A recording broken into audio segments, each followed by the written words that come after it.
He worked as a truck driver. Today, Daryl Rise is a full-time caregiver in Coeur d'Alene, Idaho, to 10-year-old twins Emmett and Emery, after their mother, Daryl's sister, died last month from COVID-19. As they were intubating her, they'd given her the sedation and the paralytic, which is standard. Her heart just let go. Natalie Rise was only 46. Tell me, what did Natalie do for a living? Natalie was a registered nurse, and she did home health care. And she went around and helped people in their homes, elderly. Which made her firm anti-vaccination stance all the more puzzling. She was telling me not to get vaccinated. I think it was from misinformation. I think it was from falling into negative social media and bloggers, YouTubers. As the Delta variant continues to run rampant, healthcare leaders face a challenge. Nearly 30% of their own ranks as of July still had not been vaccinated, according to the COVID States Project.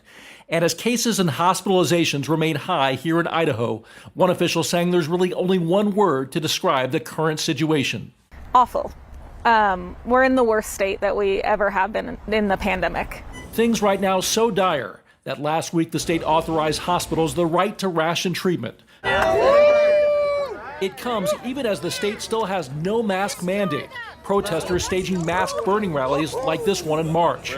Idaho also has one of the lowest vaccination rates in the country. The lack of restrictions causing frustration in neighboring Washington state, where there is a mask mandate and where hospitals like this one in Spokane are filling up with patients from Idaho. Doctors warning everyone from cancer patients to people on a transplant list could see delays in treatment. Those patients who are impacted and their families, how do they take that? Horribly, and rightly so. We're doing everything that we can to expand capacity, get those folks in the operating room with their surgeons who can cure them. But at the end of the day, we're delaying their care. They did CPR for 45 minutes. As Daryl got the tragic call, his sister had died. I was destroyed. I didn't know what's going to happen with these two beautiful little children. He was also grappling with something else. His 71-year-old unvaccinated mother had also gotten COVID and was coming out of a medically induced coma.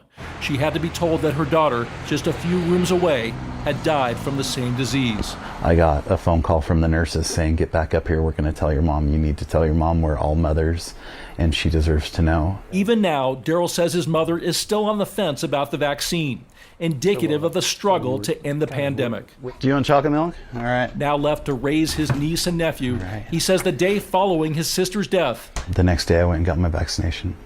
It was the hardest decision of my life. You know, am I doing right by God? Am I doing right by Natalie? And I got it out of fear.